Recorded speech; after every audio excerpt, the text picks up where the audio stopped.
во студиото со темите од светот. Брекзит и понатаму создава хаос, бидејќи 29 март се ближи. Вчера повторно пратениците во Британија го отфрлија договорот на премиерката Тереза Меј. Дејан Андоновиќ е секако со нас во студиото, човекот кој што одблиску ги следи случувањата во светот. Некако Брекзитот не се наметна овие 3 дена. Испадна најактуелна тема. Па да, ќе го возиме, очигледно уште најмалку година дена. Со оглед на тоа што повторно беше отфрлен предлог договорот на Тереза Меј, сега и во Британија и во Европската унија настанува еден хаос, бидејќи никој не знае што ќе се прави, но има ново гласање.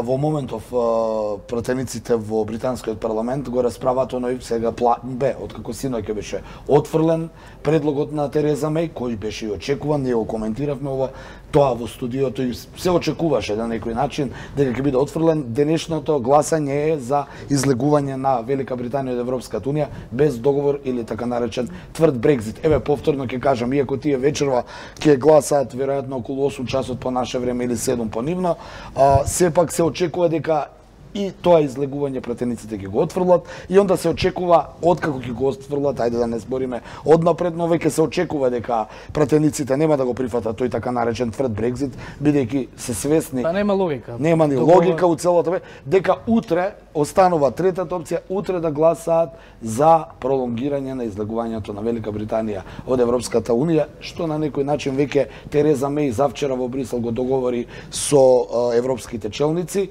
а тоа е да се пролонгира излегувањето на Брекзитот 21 месец. Сега имаме контрадикторни информации. Најджел Фараж, еден од политичарите кои се залага за Брекзитот, денеска и пред седмицата излезе и рече Брекзитот може да се одложи цела година. Од друга страна, поранешниот шеф на британската дипломатија, наш колега Борис Џонсон, смета дека наспроти Фараж... Немој наш колега. Па беше колега. Па беше колега, новинар кој што измислуваше приказни. Не е важно, беше колега на јак медиум, но не е тоа важно. Беше силна политика. Да, неговата изјава е контрадикторна, па тој вели дека Британија сепак излезе од Европската унија на 29 март и дека во стилот на британците, како што самиот рече, а мене тоа ме потсеќа на некои други држави, договорот ќе биде постигнат у 5 за 12. Она што исто така интересно е дека поради тој Брекзит многу од британските фирми веќе почнаа да складираат резервни суровини, бидејќи стравуваат на најлошото, односно на тврдиот Брекзит. Но сепак сметам дека и јас лично, и гледам според овие досегашни изјави и анализи, дека најверојатно британските пратеници вечера ќе го отфрлат и второт план за гласање на излегување на Британија без договор и утре ќе гласат за пролонгирање на Велика Британија, за излегувањето на Велика Британија од Европската унија, така да у наредните период ќе бидеме сведоци да видиме што и како ќе излезат од тој проблем кој очигледно никој нема визија како понатаму. Да, согласно развојот на настаните, она што очигледно дека се поизвестно е дека најверојатно ова ќе биде епилогот, земајќи го предвид гласањето вчера. Нема, најјасно е само дека друг договор нема. Европската унија вели нема. Јас повторно ќе кажам. Тоа е тоа. Јас повторно ќе кажам, следуваат европски избори, ќе видиме што ќе се случи тамо. Најверојатно ќе има и во Британија избори, бидејќи Тереза Меј јасно кажа дека доколку ја бидат отфрлени сите предлози, дека нема друг план освен да даде оставка на функцијата, а претендентите за новото премиерско столче, лабористите веќе најавија дека кога тие ќе дојдат на власт ќе го поништат Брекзитот и ќе се обидат да заборават дека Британија имала таква некоја авантура и размислување. Андоновиќ, оно што сега следнава тема е некако во фокусот. Поврзана со избори. Американски држави сега некако почнаа на виделина да се ваѓа да се калкулира со имиња. Меѓутоа, согласно пишувањата на американските медиуми, Џо Бајден се спомнува, поранешниот американски подпредседател во трката секако за председател, и она што респектабилните медиуми како Вашингтон Пост, да речеме, би се уверени дека доколку се кандидира би победил. Доколку ја побара номинацијата во својата демократска партија, ќе ја добија номинацијата и ќе истрча на во председателската трка, па дури се оди до таму, па се шпекулира доколку тоа се случи, а Трамп му биде против кандидат, Џо Бајден сигурно ќе биде следниот претседател. Она што е интересно за Џо Бајден е и за сите тие работи што изминативе 3 дена од едночка на половина од мандатот на Трамп почнаа полека да се калкулираат имињата и кандидатите. Берни Сандерс се спомнуваше. Берни Сандерс е еден од нив, но она што исто така интересно за мене, освен Џо Бајден дека сака да биде идниот кандидат за претседател, е и обидот со буџетот кој го предложи, рекордниот буџет Доналд Трамп вчера, значи огромни финансиски средства за одбрана, за надворешна политика.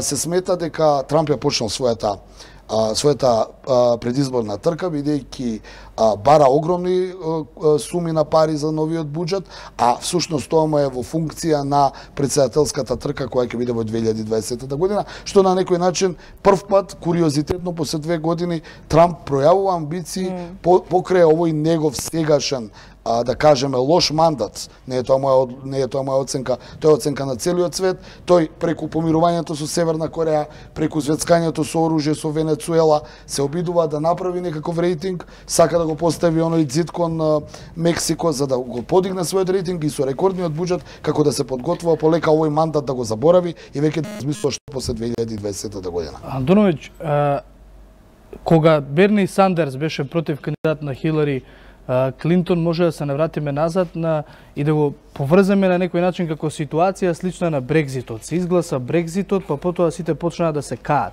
Кога Хилари Клинтон беше кандидатка на демократите, потоа почнаа да се каат зашто Берни Сандерс не е, па почнаа кампањи за повторно да се кандидира. Сега американските медиуми пишуваат ли каков би бил соодносот помеѓу Сандерс и Бајден? Ако двајцата се случни имена. Јас мислам дека Џо Бајден има голема поддршка внатре во својата партија од тамошните зедници. Ние мораме само да подсетиме дека Џо Бајден е и човек кој има многу голема поддршка од албанското лоби таму, па доколку тој би бил утре претседател на Соединетите американски држави, американската политика не би била вака околу Косово како што е сега. Значи пата на некој начин. Затоа велам у почетокот на анализата реков, пред нас се избори.